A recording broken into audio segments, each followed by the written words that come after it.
Ambassador Thiessen stood on the observation deck of the Harmony's light and watched the stars drift past the viewing panels like scattered diamonds against black velvet.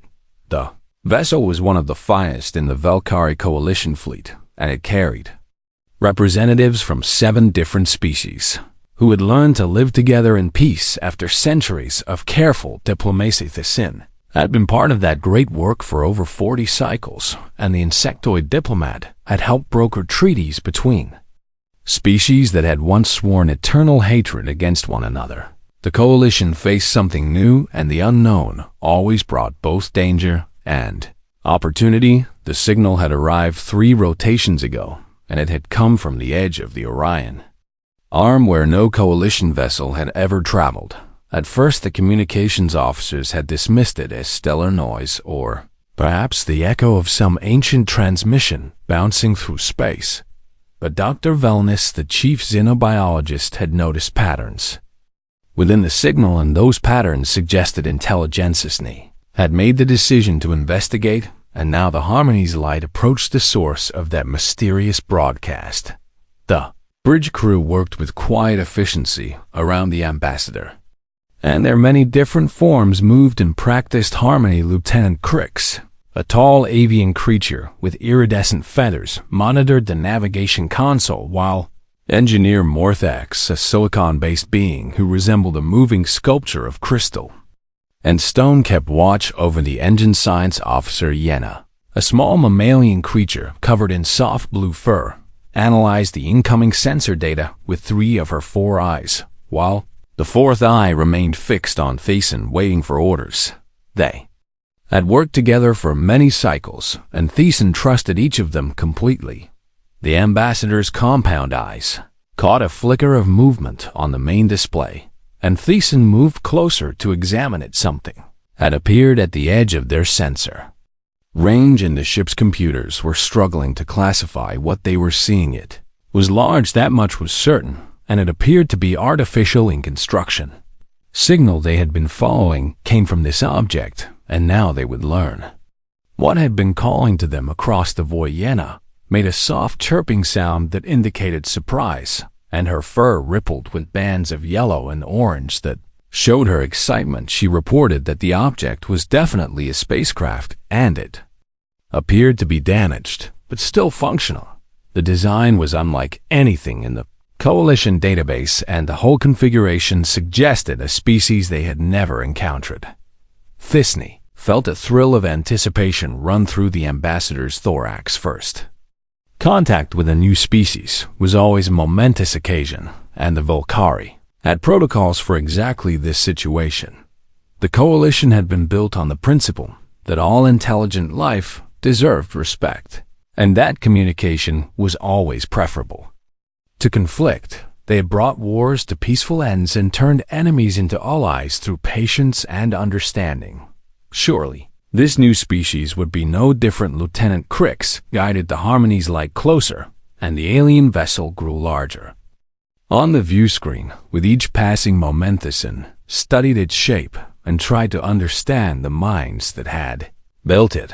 The ship was angular, where Coalition vessels were curved, and it bristled with protrusions that the sensors could not identify. Deep scars marked its hull, and entire sections appeared to have been torn away and then hastily repaired.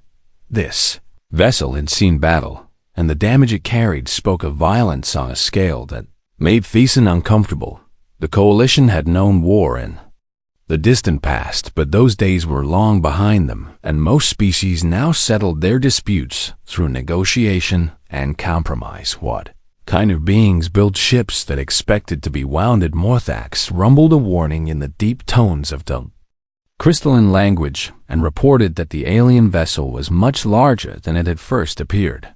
The sensors were having difficulty getting accurate readings because the hull seemed to absorb certain wavelengths rather than reflecting them. This was either an unusual construction material or a deliberate attempt at concealment, and neither option was particularly reassuring. Thiessen ordered the communications team to begin broadcasting standard greeting protocols in mathematical sequences. that any intelligent species should be able to recognize the coalition had used this method successfully dozens of times, and it had never failed to establish basic communication. The ambassador waited with growing anticipation as the messages were sent, and the seconds stretched into minutes. No response came from the silent vessel ahead. Yenna reported that she was detecting energy signatures within the ship, and it appeared to have power, but something was wrong with the readings. The patterns did not match any known technology, and some of the energy spikes suggested weapon systems far more powerful than anything the coalition possessed. The scene dismissed this concern with a wave of one delicate limb and reminded the crew that many species developed weapons before they developed wisdom. The coalition itself had once built terrible machines of war before learning that cooperation brought greater rewards than conquest.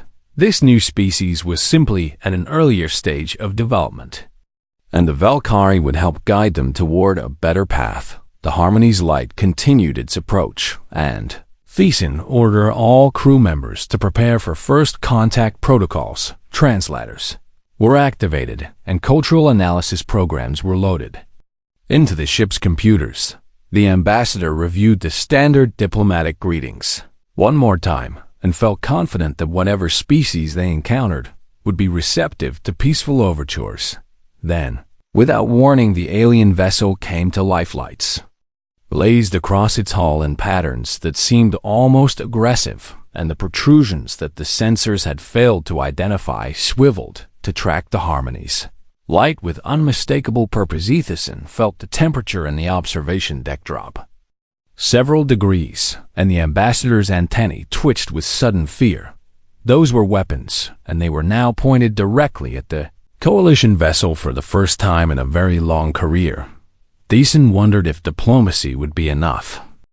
The voice that filled the corridors was deep and commanding, and it spoke in a language that the coalition translation programs could not immediately process. Thiessen raised both hands in a gesture of peace and instructed the team to remain calm and make no sudden movements. Brennax kept one hand near the stun weapon but did not draw it, and the security officer's eyes scanned the shadows for threats. Voice spoke again, and this time the translation program caught enough fragments to begin constructing meaning. It seemed to be asking who they were and what they wanted, and there was an edge to the tone that suggested the speaker was prepared for violence. Thiessen responded slowly and carefully in the mathematical language the coalition used for first contact. The ambassador explained that they came in peace and had boarded the vessel only because they believed the crew might need assistance. There was a long silence after this, and then a door at the far end of the corridor slid open. Light poured through the opening, and figures emerged from the brightness. Tinny counted 6 of them, and they moved with a coordination that spoke of long training and absolute discipline. They wore armor that covered them from head to toe, and they carried weapons that looked far more deadly than anything in the coalition arsenal. But it was their movements that disturbed the ambassador most. These beings did not move like scientists or diplomats or explorers. They moved like predators, and their formation covered all angles of approach as they advanced toward the boarding team. Leader of the group removed a helmet and revealed a face that matched the photographs the team had found earlier. It was covered in small scars, and one eye appeared to be artificial, but the expression it wore was sharp and intelligent. The being studied the coalition members with an intensity that made Thiessen feel like prey being evaluated by a hunter. Then, to the ambassador's great relief, the being lowered its weapon slightly and spoke in a calmer tone. The translation program had been working rapidly, and now it provided a rough interpretation of the words. The being identified itself as Captain Elena Vasquez of the United Nations ship Thermopylae, and demanded to know how the coalition had found Thiessen. Explained about the signal and the investigation, and emphasized repeatedly that the coalition meant no harm. Captain Vasquez listened without expression, and then asked a question. That confused the ambassador. She wanted to know if the Velkari were allied with something she called the Krethvor Thesny. Had never heard this name before and said so. The captain's posture changed subtly at this response, and some of the tension seemed to leave her shoulders. She ordered her soldiers to lower their weapons, but not to put them away, and then approached the coalition team with measured steps up close. The human was even more impressive and frightening. She stood taller than Thyssen, and her body beneath the armor appeared to be dense with muscle. Her hands were large and scarred, and they looked capable of great violence, but her eyes held something unexpected, and the ambassador recognized it as exhaustion mixed with hope. Captain Vasquez explained that her ship had been badly damaged in a battle, and that the crew had entered emergency cry sleep to survive while the vessel drifted toward friendly space. They had not expected to be found, and they had certainly not expected to wake up to aliens aboard their ship. She apologized for the aggressive response and explained that her people had been at war for many years. The boarding party's arrival had triggered automated revival protocols, and the crew had woken with weapons in their hands, expecting enemies. Dr. Wellness asked about this war, and Captain Vasquez's expression darkened. She spoke of a species called the Krethvor, who had attacked human colonies without warning or provocation. The Krethvor did not communicate, and did not negotiate, and did not accept surrender. They simply killed everything they encountered and consumed the resources of the worlds. They conquered humanity, had been fighting them alone for nearly a decade, and the Thermopylae was one of hundreds of ships that had been lost in the conflict.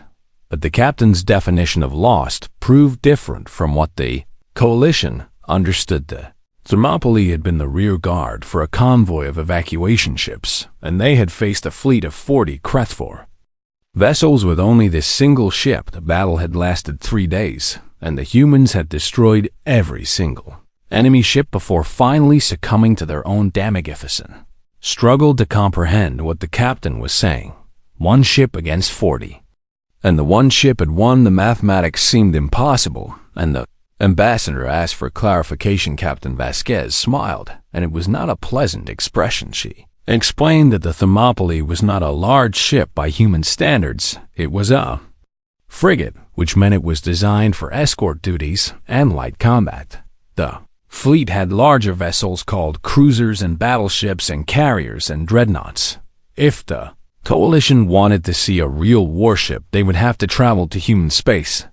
Thyssen felt the ambassador's legs weaken slightly at this revelation. The Thermopylae, with all its weapons and armor and battle scars, was considered small. What kind of species built warships larger and more powerful than this wounded giant?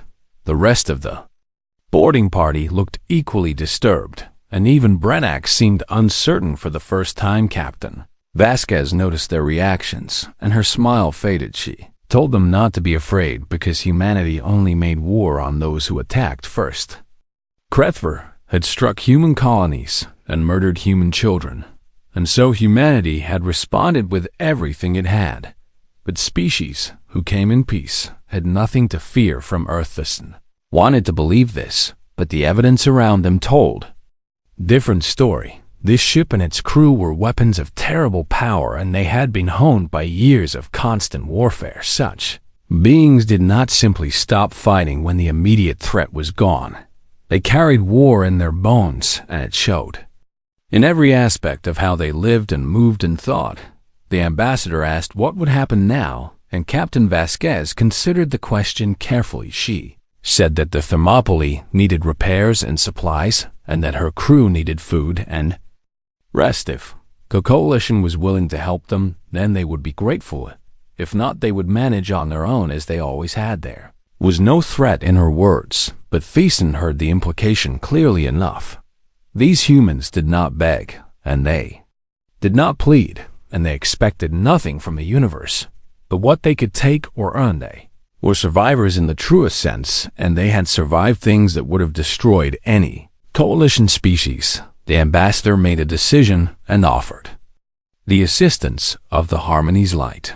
The Coalition would help repair the Thermopylae and tend to its wounded crew in return. Thiessen asked only for information about who these humans were and where they came from. Captain Vasquez agreed to this exchange. And for the first time, her expression softened into something that looked almost like warmth. She extended a hand toward Thiessen in what appeared to be a gesture of greeting, and the ambassador carefully reached out to accept it. The human's grip was firm and strong, and Thiessen could feel the calluses on her palm. This was a hand that had worked and fought and killed, and yet it touched the ambassador with surprising gentleness. Perhaps there was hope for understanding between their species.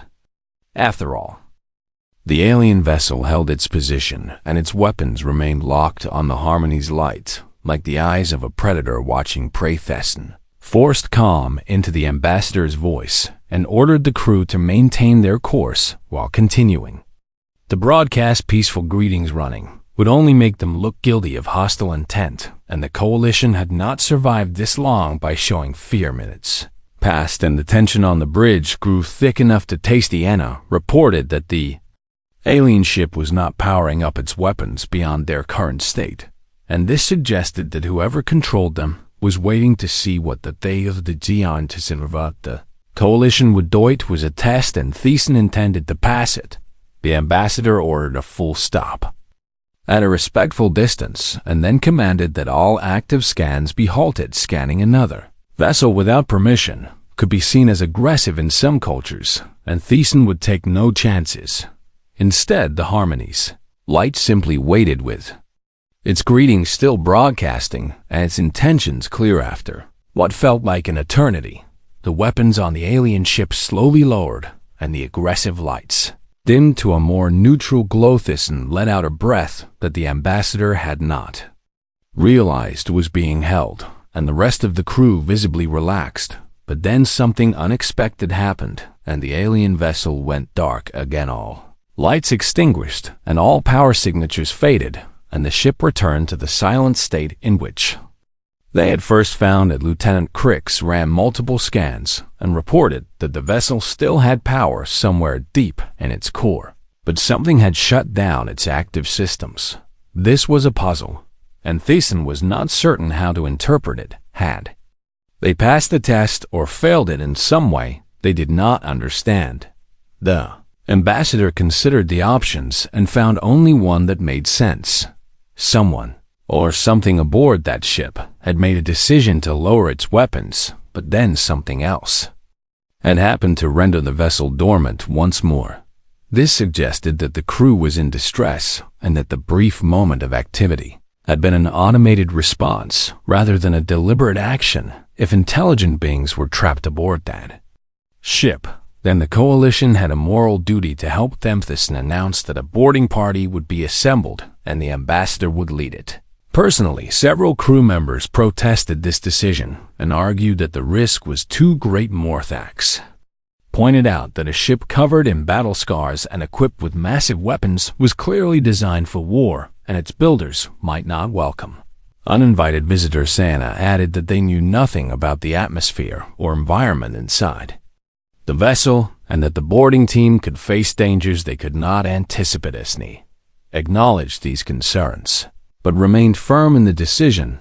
The coalition had been founded on the principle that all life deserved help, and this unknown species was clearly in need. If they died aboard a foreign vessel while trying to render aid, then they would die as true representatives of everything. The Valkyrie believed the boarding team assembled in the shuttle bay, and it consisted of Thiessen and 5 others who had volunteered despite the risks. Dr. Velmus insisted on coming along to study any biological evidence they might find, and Morthax volunteered to analyze the alien technology. Security officer Brenax, a heavily armored reptilian warrior, carried a stun weapon, but was under strict orders to use it only in absolute necessity. 2 junior officers named Crix and Pollen rounded out the team, and they carried medical supplies and translation equipment.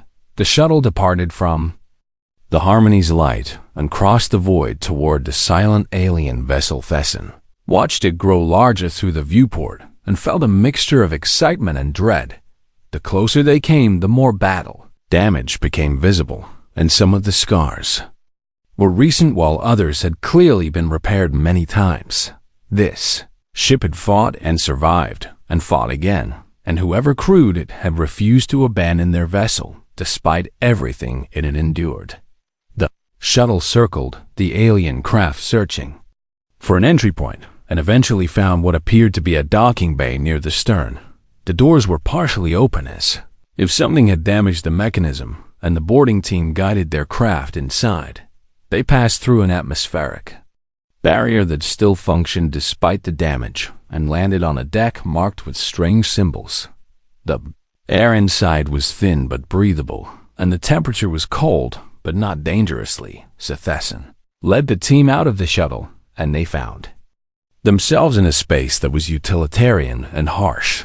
There were no decorations and no artwork and no attempt to make the environment pleasant for its occupants. Everything was metal and hard angles, and the walls were covered in conduits and pipes that served purposes the Coalition members could not identify. Emergency lighting cast a red glow over everything, and it made the space feel threatening in a way that Thiessen did not like. Dr.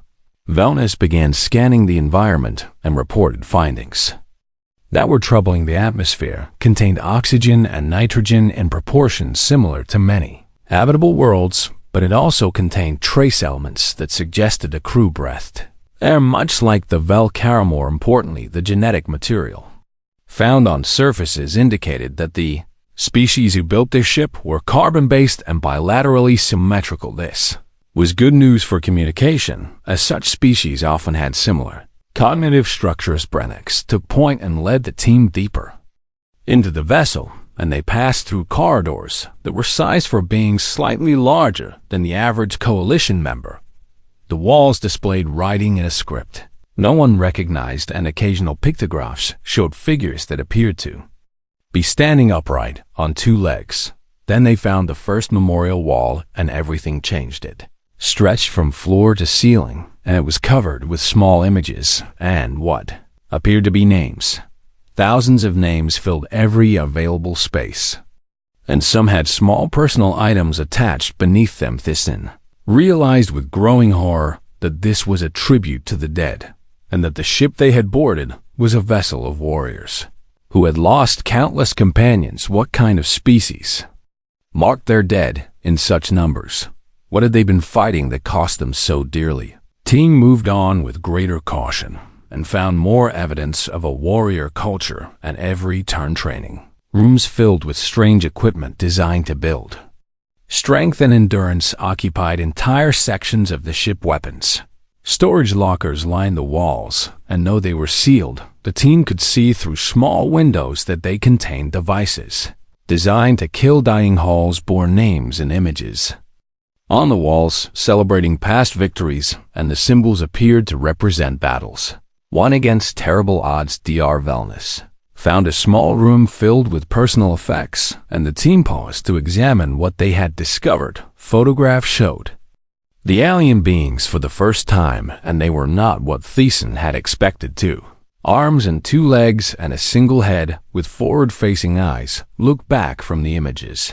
They stood together in groups, and many of them were smiling, and some held smaller versions of themselves that were clearly offspring. They looked almost peaceful in these images, and yet everything else about the ship spoke of violence and death. Morthax called out from a nearby corridor, and the team hurried to join the engineer. They found a large metal plate attached to a wall, and it bore symbols that appeared to be important. Dr. Wellness translated as best as the linguistic programs could manage, and announced that the vessel had a name. Ship was called Uns Thermopylae, and below the name was a phrase that sent a chill through every member of the boarding team. Morthax read it aloud in a voice that trembled slightly, and the words hung in the cold air like a curse. The phrase said, "Remember what we defend," and beneath it was a list of names and dates that stretched back centuries. Then the lights came on, and a voice echoed through the corridors, and the ambassador realized that they were no longer alone. The next several rotations were a revelation for the Coalition crew, and everything they learned about humans only deepened their unease. Teams from both ships worked together to repair the Thermopylae and the humans proved to be skilled engineers who could improvise solutions from almost nothing. But it was the casual conversation between species that truly opened the Coalition's eyes to what humanity was. Dr. Velmus spent most of this time with the human medical officer, and what she learned disturbed her deeply. The humans had evolved on a world that seemed designed to kill them, and they had survived by becoming the most dangerous thing on their planet. Their home called Earth was covered in predators and parasites and natural disasters. And toxic environments, diseases swept through their population regularly and killed millions before their immune systems could adapt. The planet itself tried to shake them off with earthquakes and volcanic eruptions and massive storms, and through all of this, humanity had not merely survived, but thrived. They had conquered their world and then reached beyond it to claim the stars. But the truly frightening revelation came when Dr. Velmus asked about human history. The medical officer laughed at first and then realized the question was serious. He explained that humans had spent most of their existence fighting wars against each other. Nations had risen and fallen, and entire civilizations had been erased from memory by other humans. They had invented weapons of unimaginable destruction and had actually used them against their own kind. The number of humans killed by other humans throughout history was so large that Dr. Velmus could not comprehend it. The Coalition had known war in the distant past, but nothing like this. Their conflicts had been brief and limited, and both sides had always sought peace as quickly as possible. Humans fought wars that lasted generations, and they fought them with a ferocity that left nothing standing. And yet somehow this species had also created arts and music and literature of profound beauty. They had built monuments to peace while still waging war, and they held both impulses inside themselves simultaneously.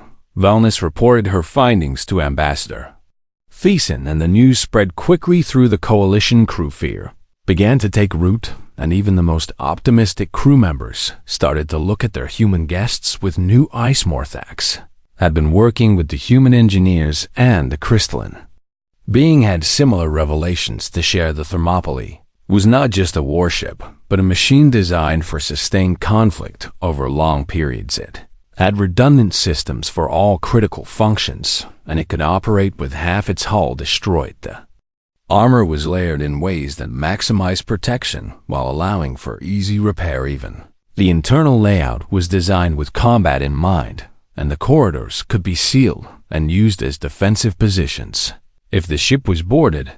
But what impressed Morthax most was the human approach to damage. Coalition ships were designed to avoid damage at all costs, and a seriously wounded vessel would withdraw from combat. Human ships were designed to continue fighting even when they should have been destroyed. The Thermopylae had systems that could reroute power around damaged sections and seal breaches, and even jettison entire compartments if necessary.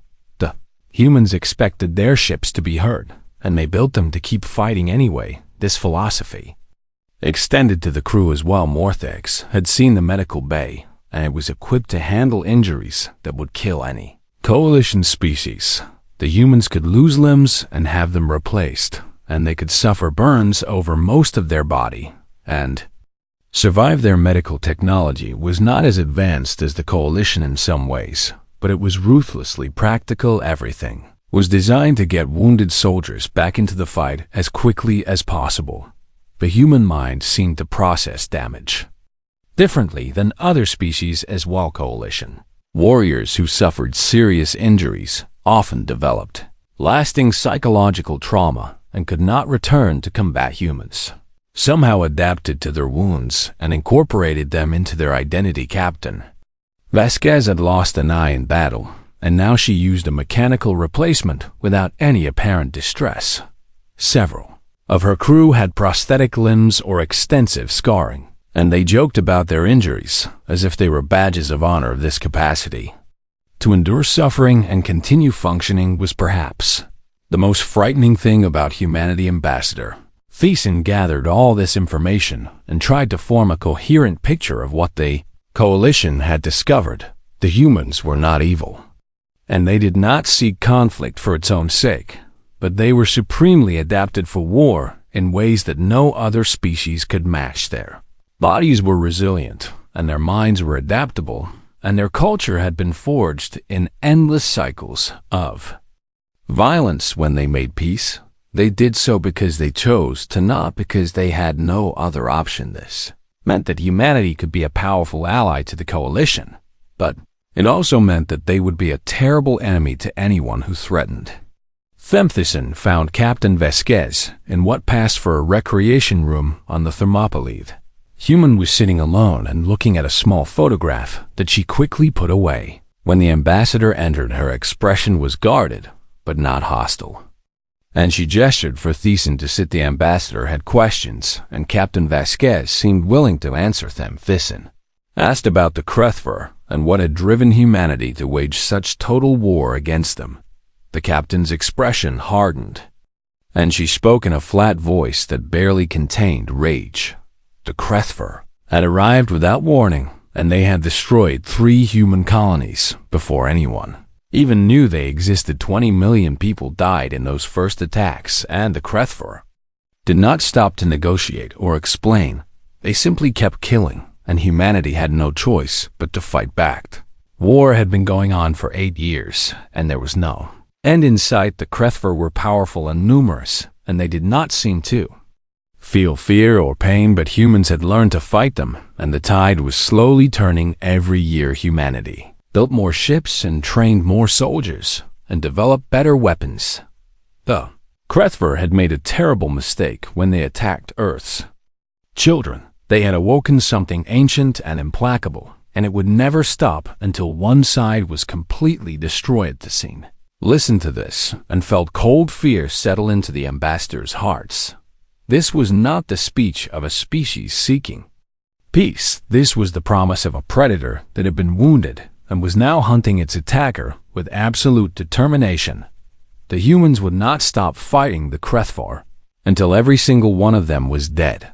And if the coalition ever threatened humanity, they would face that same terrible resolve. Captain Vasquez seemed to sense the ambassador's thoughts, and her expression softened slightly. She assured Thiessen that humanity had no quarrel with the coalition.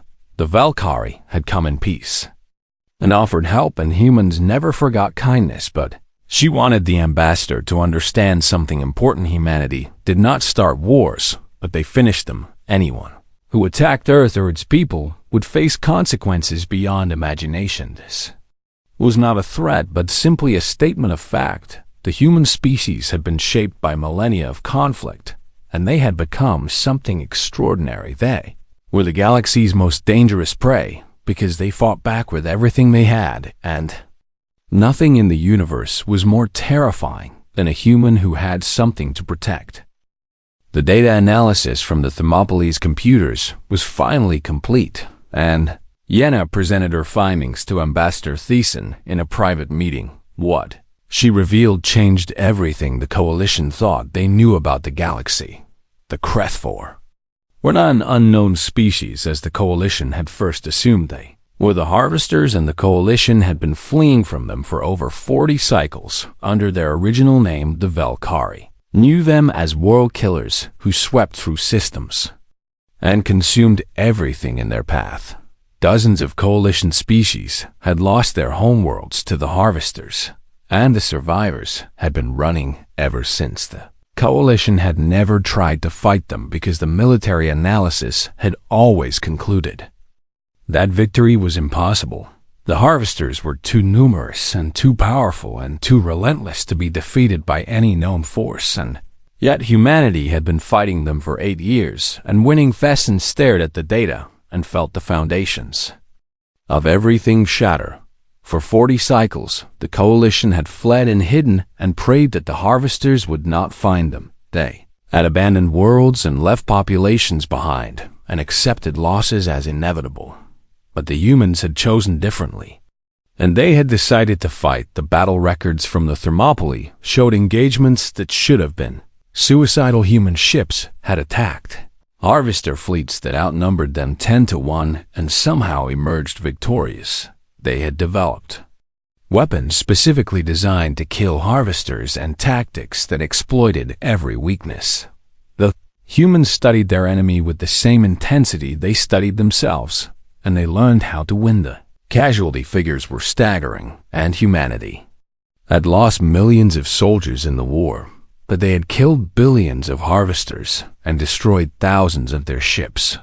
4. The first time in recorded history someone was pushing back against the tide of destruction. Disney called an emergency meeting of the senior staff and shared this revelation with the crew. Reaction was mixed and ranged from disbelief to terror to something that looked almost like hope. Some argued that the coalition should flee immediately before the humans learned of their presence. Others suggested that this might be the opportunity they had been waiting for. Lieutenant Crix pointed out that humanity had done what no other species could do. They had found a way to fight the harvesters and actually win. If the coalition could ally with humanity, then perhaps they could finally stop running. Perhaps they could even reclaim the worlds they had lost. This possibility sparked intense debate, and the crew found themselves divided.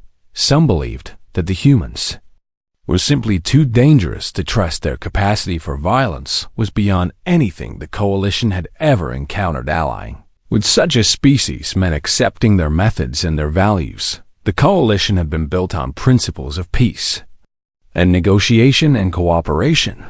What would happen to those principles if they embraced a partner who solved problems with overwhelming force? Others argued that principles were worthless if everyone who held them was dead. The harvesters did not care about coalition values, and they would kill the peaceful species just as easily as the warlike ones. Humanity offered something unprecedented, and that was the ability to survive through strength. Perhaps the time had come to accept that the galaxy was not as kind as the coalition wanted to believe. Ambassador Thizan listened to all of this and remained silent until the debate exhausted itself.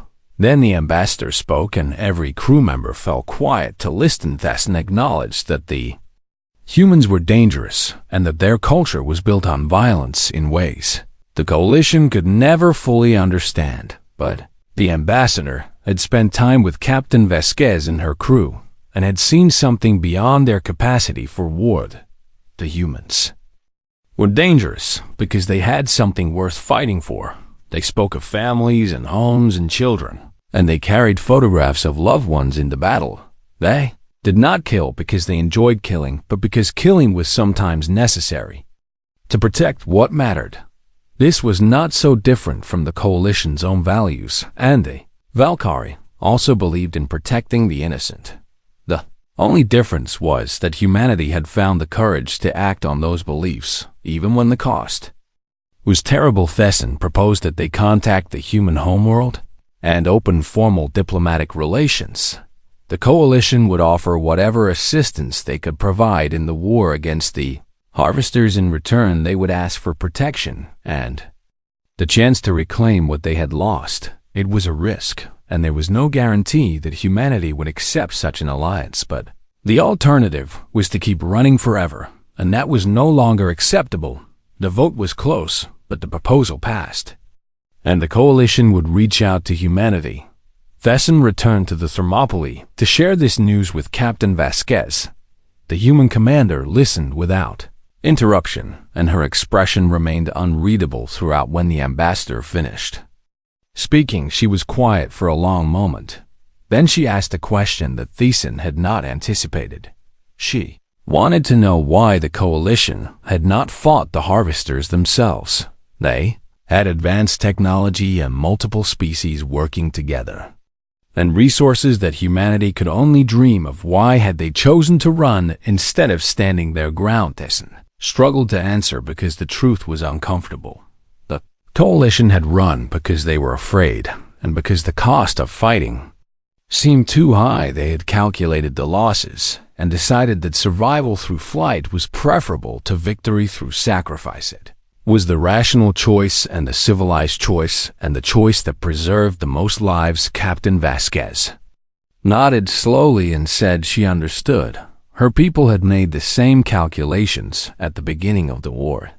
The military advisors had recommended abandoning the outer colonies and retreating to defensible positions. They had projected acceptable losses and sustainable casualties and strategic withdrawals, and then the politicians had looked at those projections and asked a single question: what happens to the people we leave behind? The answer had changed everything, and humanity had chosen to fight not because victory was certain, but because abandoning their own was unacceptable. Every human life had value, and every colony was worth defending. The losses would be terrible, that they would be losses suffered in battle, not massacred. That was the human way, and it had carried them through 8 years of war. Dessen felt shame for the first time in many cycles. Coalition had prided itself on its wisdom and its civilization and its peaceful ways, but they had left billions of their own people to die because fighting seemed too hard. The humans, with all their violence and aggression, had made the braver choice. They had stood against the darkness and refused to abandon anyone. Captain Vasquez saw the ambassador's distress, and her expression softened. She told Thiessen that there was no shame in choosing survival, and that every species had to find its own path. The humans had simply been shaped by a different history and different values. What mattered now was what the coalition chose to do going forward. The past could not be changed, but the future was. Still unwritten, Thiessen straightened and met the humans' eyes with new resolve. The ambassador declared that the coalition would no longer run. They would stand with humanity and fight the harvesters together. Whatever the cost, they would face it with courage, and they would never abandon their allies. Captain Vasquez smiled, and it was the first genuine smile Thiessen had seen from her. She extended her hand once more, and this time the gesture felt like the beginning of something new. Two species from opposite ends of the galaxy had found each other, and together they might just be strong enough to win. The message to Earth was sent, and the coalition waited with growing anxiety for a response. Captain Vasquez had provided communication codes that would identify the transmission as coming from a friendly source, but she warned that human command would be suspicious of unknown aliens contacting them during wartime. The first response came 3 rotations later, and it was brief and demanding. Human military command wanted to know everything about the coalition before any negotiations could begin. They wanted to know troop strength and ship numbers and technological capabilities and territorial claims. Most importantly, they wanted to know why the coalition had never made contact before, despite apparently knowing about the harvesters. For decades, Ambassador Thiessen prepared a detailed response that laid out the why, out the land, out the why, laid out the faster. Thiessen prepared a detailed response that laid out the Fister coalition's history and capabilities. The ambassador was completely honest about the decision to flee rather than fight. There was no point in hiding this truth, because any alliance built on lies would crumble when those lies were discovered. The humans needed to know exactly what kind of partners they were dealing with. The second response came faster, and it was not from military command. A civilian official had been assigned to handle the negotiations, and her name was Director Sarah Chun. She represented something called the United Nations Colonial Authority, and she was responsible for relations with non-human species. Her message was warmer than the military communication, but no less direct. Director Chun acknowledged the coalition's offer of alliance and expressed cautious interest, but she had questions that went beyond military matters. She wanted to understand coalition culture and values and social structures. She wanted to know how decisions were made and how conflicts were resolved and how different species worked together. These questions surprised Thiessen because they seemed irrelevant to the war effort. Captain Vasquez explained that humans did not separate military and civilian concerns as cleanly as the coalition might expect. Decision to ally with another species would affect every human in existence, and so every human deserved a voice in that decision. Director Chun was gathering information to present to the people of Earth so they could make an informed choice. This was a level of political transparency that the coalition had never encountered. Among the Volcari, major decisions were made by councils of experts who were trusted to act in everyone's best interest. The common citizens were informed of outcomes, but not consulted during the process. The idea that ordinary humans would vote on whether to accept the coalition's alliance was both strange and somewhat frightening. What if they voted no? Captain Vasquez assured Thyssen that the vote would likely be favorable. Humanity was tired of fighting alone, and the coalition offered resources and knowledge that could save millions of lives. But she also warned that humans could be stubborn and suspicious, especially after years of war. The ambassador would need to be patient and answer every question honestly. Trust had to be earned, and humanity was not quick to trust outsiders. The negotiations continued for several rotations, and Thyssen found the process both frustrating and fascinating. Director Chun asked questions that seemed obvious or irrelevant, and then asked follow-up questions that were surprisingly insightful. She was building a complete picture of the coalition, and she did not miss any details. By the time she was finished, she probably knew more about the Valkyrie than most Valkyrie did. Human response finally came, and it was not a simple yes or no. Earth proposed a trial alliance that would last for one standard year. During this time, coalition vessels would be permitted to operate in human space under human military command. Coalition scientists would share technology and knowledge with their human counterparts. In return, humanity would extend military protection to any coalition world that requested it. After 1 year, both sides would evaluate the partnership and decide whether to make it permanent. Thyssen found these terms reasonable and was prepared to accept them immediately, but Captain Vasquez cautioned against appearing too eager. Humans respected strength and confidence, and an ally who seemed desperate would not be taken seriously. The ambassador should negotiate for better terms, even if the current offer was acceptable. This advice seemed counterproductive, but Thyssen trusted the captain's judgment. The negotiations continued for another rotation, with each side making small adjustments to the agreement. In the end, the terms were almost identical to the original offer, but the process had established something important. The coalition had proven that they could stand firm and advocate for their own interests. When the final agreement was signed, Director Chen sent a personal message to the Singe, welcomed the coalition to the alliance, and expressed hope that this partnership would benefit both species. But she also included a warning that the ambassador found chilling. The harvesters had recently increased their attacks on human colonies, and military intelligence believed a major offensive was imminent. The coalition's timing was fortunate, because humanity would need every ally they could find. The war was about to enter a new and more dangerous phase. Captain Vasquez received similar orders from her command, and the Thermopylae was being recalled to active duty. Repairs had progressed enough that the ship could travel under its own power. The crew would report to the nearest human fleet and receive new assignments. But before she left, Vasquez wanted Thyssen to see something. She led the ambassador to a viewing port and pointed toward a distant star. That star was Sol, and it was the home of humanity around. It orbited Earth and Mars and dozens of moons and stations where humans lived and worked and raised their children. Everything the humans had built and everything they were fighting for existed in that small patch of light. Vasquez told Thyssen that humans had a saying about their home. They called Earth the cradle of humanity, but said that humanity could not stay in the cradle forever. They had reached out to the stars, seeking knowledge and adventure and room to grow. They found the harvesters instead, and learned that the universe was more dangerous than they had imagined. But they had not retreated to their cradle, and they had not given up their dream of the stars.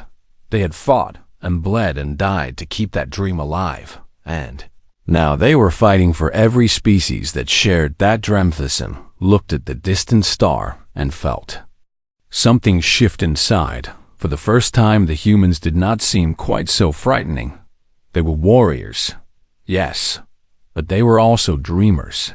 They had reached for the stars with hope in their hearts and found only enemies, but instead of abandoning their vision, they had defended it with everything they had. The Coalition had once dreamed similar dreams before the Harvesters came. Perhaps it was time to dream again. The ambassador turned to Captain Vasquez and spoke with new conviction. Disney promised that the Coalition would not just be passengers in this alliance. They would fight alongside humanity and share every burden of the war. Valkyrie had run for 40 cycles, but that time was over. From this day forward, they would stand their ground, Captain. Vasquez smiled and clasped the ambassador's limb in a gesture that was almost affectionate. She said that was exactly what she had hoped to hear then. She excused herself to prepare her ship for departure. The war would not wait, and the Thermopylae had many more battles to fight. But for the first time in a long time, Elena Vasquez felt something that might have been hope.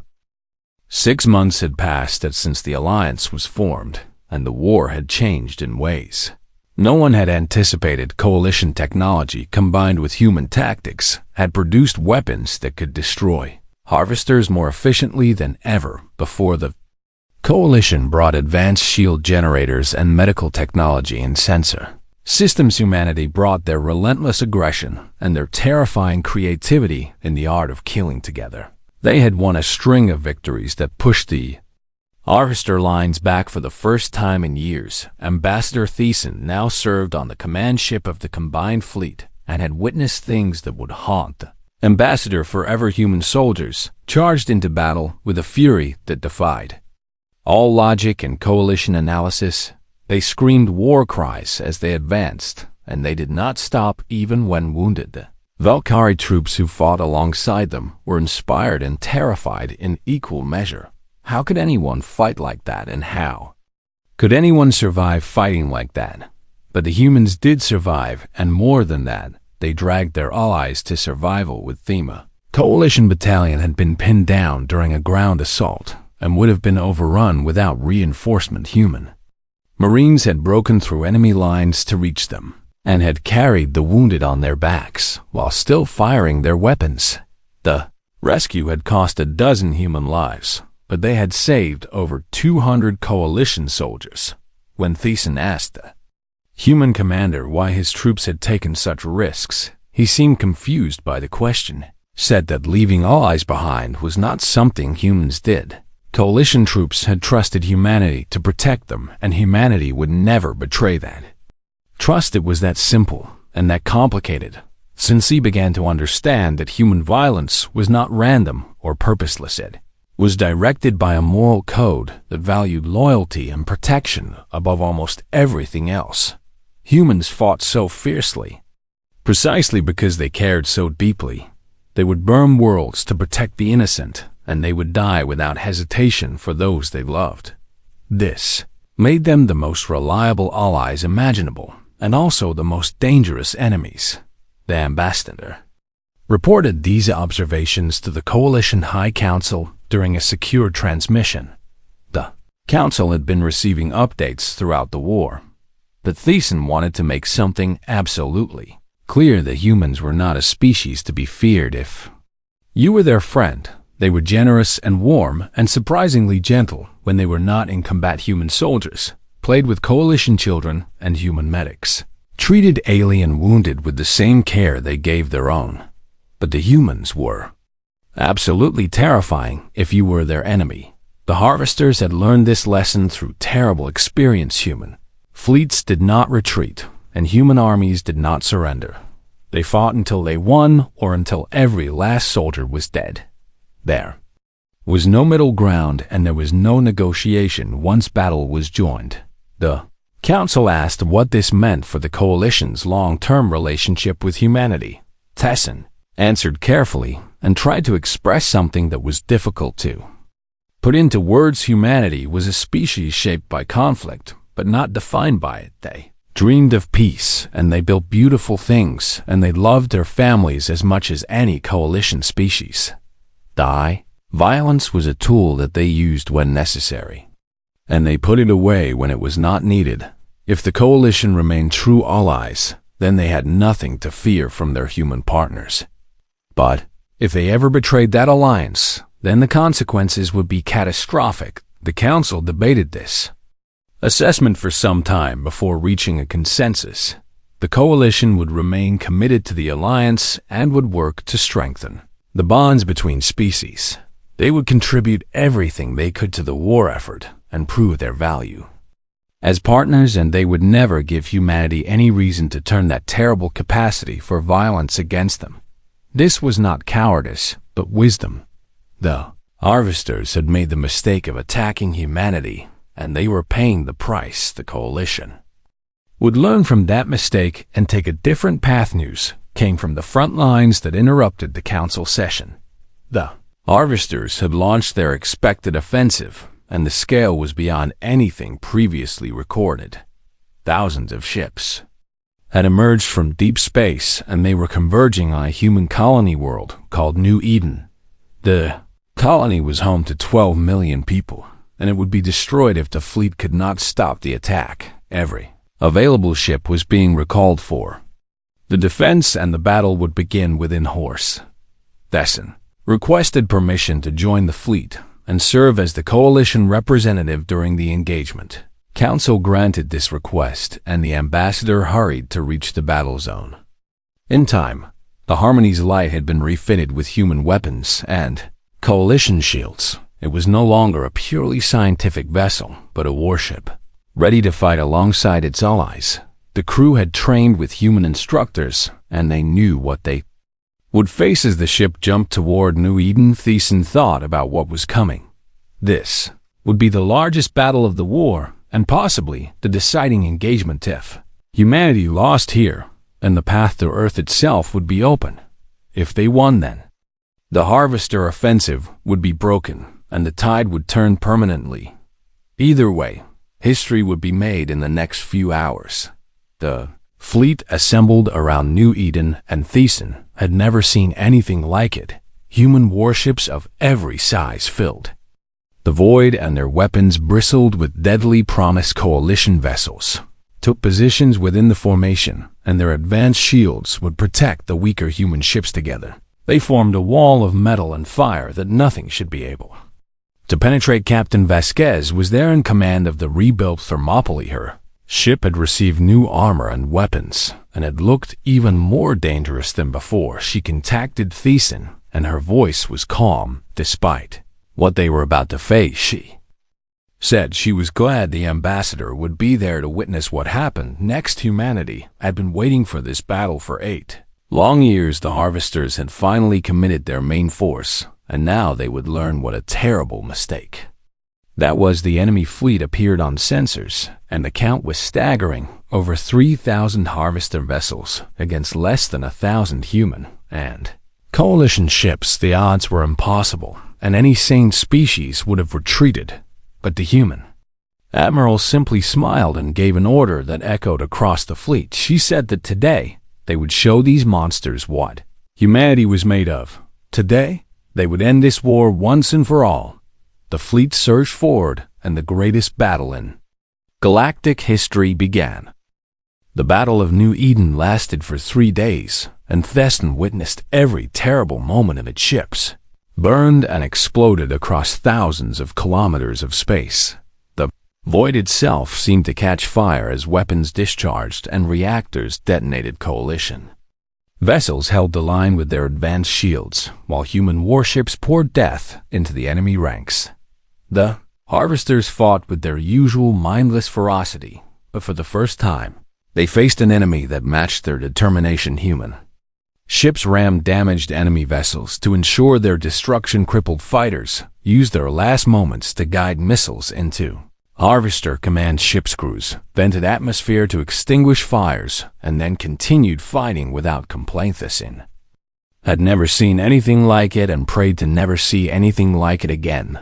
The turning point came on the second day when the Harvester fleet tried to break through to the colony. A squadron of human destroyers moved to intercept and found themselves outnumbered 50-1. Any coalition commander would have ordered a retreat and lived to fight another day, but the human captain did something that Thesin would never forget. She broadcast a message to the entire fleet, and her voice was steady. Despite the impossible odds, she said that every minute her squadron survived was another minute for the colony to evacuate. She said that her crew had volunteered to be here, and they all knew what they were fighting for. Then she led her ships directly into the heart of the Harvester Formation. Squadron lasted 27 minutes, and they destroyed over 100 enemy vessels before the last ship fell. When it was over, the Harvester breakthrough had been stopped, and the evacuation transports had escaped. 3,000 human sailors died in those 27 minutes. They died so that 12 million civilians could live. Captain Vasquez led the counterattack that avenged them, and the Thermopylae personally destroyed the Harvester flagship. By the end of the third day, the enemy fleet was in full retreat for the first time in their entire history. The combined human and coalition force pursued them without mercy. They chased the Harvesters back through 3 star systems and destroyed every ship they could catch. When the battle was finally over, more than 2,000 enemy vessels had been eliminated. Humanity had lost a third of its fleet, and the coalition had lost dozens of ships. But they had won, and the Harvester threat was broken. Ambassador Thesin joined the memorial service that was held after the battle. Humans gathered in the largest hangar bay and spoke the names of those who had fallen. The list went on for hours, and each name represented a person who had chosen to sacrifice everything. Some of them had been young and barely out of training. Others had been veterans who had survived dozens of battles before their luck ran out. All of them had died fighting for something larger than themselves. The coalition crew of the Harmony's Light stood among the mourners and added their own dead to the list. 23 Valkyrian members of other species had given their lives in the battle. Their names would be carved on memorial walls alongside the humans they had fought beside in death. As in war, the two species had become one. Captain Vasquez found Thesin after the service, and they stood together looking out at the stars. She said that the war was not over yet, but the end was finally in sight. The Harvesters had lost too much at New Eden, and they would never recover. Humanity and the Coalition would push them back system by system until they were no longer a threat. It might take years, but victory was now inevitable. Thisny asked what would happen after the war ended. The Coalition had been running for so long that they had forgotten how to do anything else. What would become of an alliance built for war when there was no more war to fight? Vasquez smiled and said that was the best question anyone had ever asked her. She said that humans had been asking the same question for thousands of years. Every time they ended a war, they had to figure out how to live in peace again. It was never easy, and they did not always succeed. But the effort was worth making because peace was what all the fighting was for. She hoped that humanity and the Coalition would build something beautiful together. They would explore the stars and discover new wonders and create art and science. Beyond imagination, the universe was vast, and there was room for everyone to thrive. That was the dream that humanity had been fighting for since they first looked up at the night sky. Thesin felt something bloom in the ambassadors' hearts that had been dormant for decades. It was hope, and it was possibility, and it was the future. The Coalition had spent 40 cycles running from the darkness. Now they had found allies who ran toward it with weapons. Blazing together, they would push back the night and make room for the light. The ambassador reached out and took Captain Vasquez's hand in a gesture that both species understood. It was a promise and a commitment and the beginning of something new. Two peoples from different corners of the galaxy had found each other. One had taught the other how to fight, and the other had reminded the first why fighting mattered. Neither would be the same after this, and that was exactly how it should be. Stars stretched out before them, full of danger and wonder and infinite possibility. Somewhere out there, the Harvesters were regrouping for their last desperate stand. Somewhere out there were worlds waiting to be reclaimed and peoples waiting to be freed. The War was not over, but the outcome was no longer in doubt. Humanity had found allies, and the coalition had found protectors. Together they were stronger than either could be alone, and together they would face whatever the universe threw at them. Ambassador Thiessen looked at the human beside them and spoke from both hearts. The ambassador said that when the coalition first found the Thermopylae, they had been afraid of what humanity represented. Now that fear had transformed into something else entirely, it had become pride and gratitude and deep enduring respect. The humans were the most terrifying species the galaxy had ever produced, and the coalition was honored beyond measure to call them friends. Captain Elena Vasquez laughed, and the sound was warm and genuine. She said the feeling was entirely mutual. Then she turned back to the stars, and her eyes held the light of distant suns. There was work to be done and a galaxy to save. And, thanks to each other, neither humans nor the coalition would ever fight alone against the end.